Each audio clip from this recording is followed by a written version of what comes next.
Bonjour, aujourd'hui je vous propose une recette de petit déjeuner salé pour des personnes diabétiques. Alors que vous soyez de type 1 ou de type 2, ce petit déjeuner peut vraiment faire la différence pour vous. Pourquoi? Eh bien, ce porridge salé qu'on va faire ensemble aujourd'hui, il est à base de flocons d'avoine, donc très riche en fibres solubles qui vont permettre de lisser la glycémie sur la matinée. Donc vous allez avoir de l'énergie et en même temps on va éviter ces fameux pics d'hyper et ensuite d'hypoglycémie réactionnelle. L'avoine est très intéressant aussi parce qu'il n'y a pas de gluten.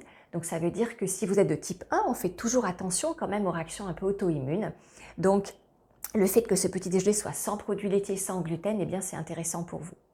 On va aussi le faire sans graisse, donc pas de graisse saturée. C'est important, gardez-le en tête car la graisse saturée, c'est la cause numéro 1 de la résistance à l'insuline. Ces graisses solides, elles vont venir bloquer les récepteurs au niveau de vos cellules. Donc vous gagnerez toujours à diminuer les sources de graisses saturées, c'est-à-dire l'huile de coco, le chocolat et bien sûr les produits animaux qui sont les pourvoyeurs numéro 1 de graisses saturées. Donc vous voyez que ce petit déjeuner, il est végétal, riche en fibres, il n'est pas allergisant, donc il va tranquilliser votre immunité aussi. Ce petit déjeuner, vous allez voir qu'il est extrêmement goûteux. Alors qu'est-ce qu'on va utiliser dedans? Eh bien les légumes de votre frigo que vous avez. Et puis surtout, on va utiliser aussi un petit peu de pâte miso.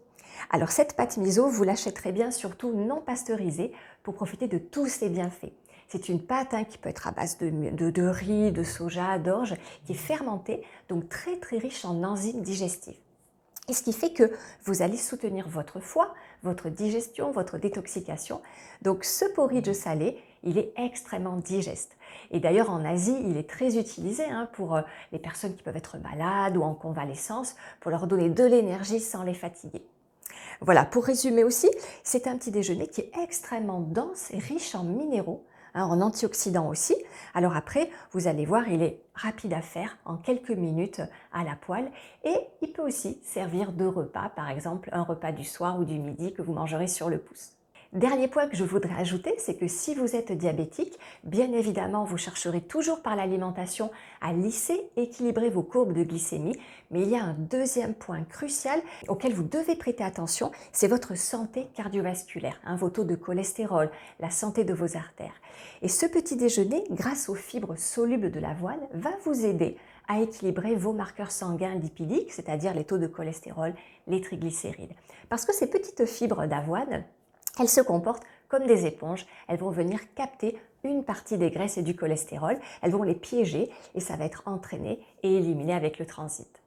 Abonnez-vous à la chaîne pour être alerté quand il y a de nouvelles recettes pour diabétiques que je mets en ligne. Et puis sur 2025, je vais animer aussi des cours de visio-cuisine pour vous donner toutes les clés de l'alimentation vraiment qui régule la glycémie, que vous sachiez comment vous organiser, que ce soit au petit déjeuner ou aux différents dîners. Dans la description, il y aura un lien. N'hésitez pas à me communiquer vos coordonnées pour être alerté et être informé des prochaines dates de cours de cuisine en visio.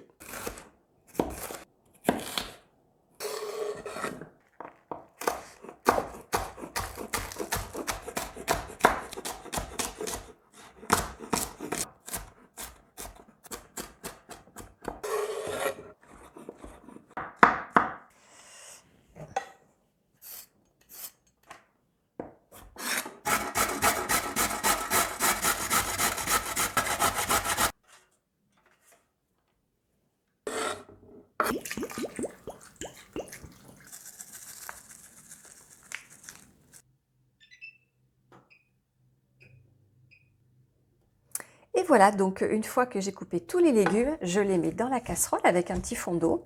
Je mélange bien, il y a les herbes, et puis je vais laisser comme ça mijoter 2-3 minutes, pas plus. Et ensuite, je pourrai ajouter directement l'avoine.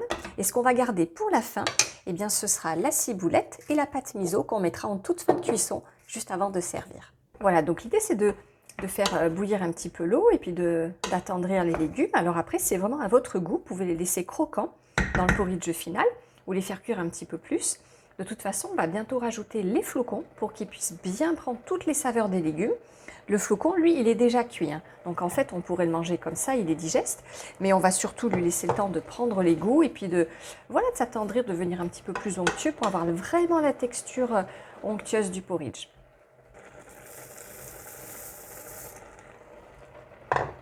Et puis je vais mouiller pour vraiment qu'il y ait de l'eau jusqu'en haut.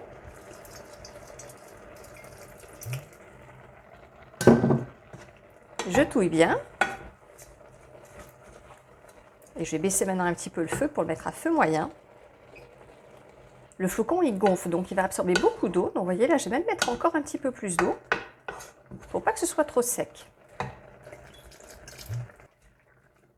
Voilà, puis je vais laisser mijoter 2-3 minutes comme ça. Et ensuite, je rajouterai la pâte miso. Donc là, comme c'est un porridge pour 2 personnes, on va mettre l'équivalent de 2 cuillerées à café. Donc vous voyez, la pâte est assez épaisse, hein. En fonction du type de miso, vous pourrez avoir un miso qui est beige, un miso qui est foncé comme celui-ci. Peu importe, du moment que vous le prenez non pasteurisé, il est vraiment très intéressant au niveau de la santé. Donc vous voyez, je le mets en fin de cuisson. Et là, je vais couper le feu. Et puis, je vais touiller un petit peu quand même le temps que le miso se répartisse bien dans tout le porridge. Alors c'est vrai que celui-ci, le foncé, il est très goûteux, il a un goût un peu salé aussi, donc on n'a pas besoin de mettre beaucoup.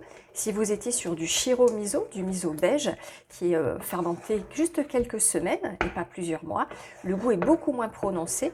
Donc là, vous pourriez mettre bien peut-être 1 à 2 cuillerées à soupe, hein, n'hésitez pas. Puis après, de toute façon, vous goûtez et vous vraiment vous ajustez à votre palais.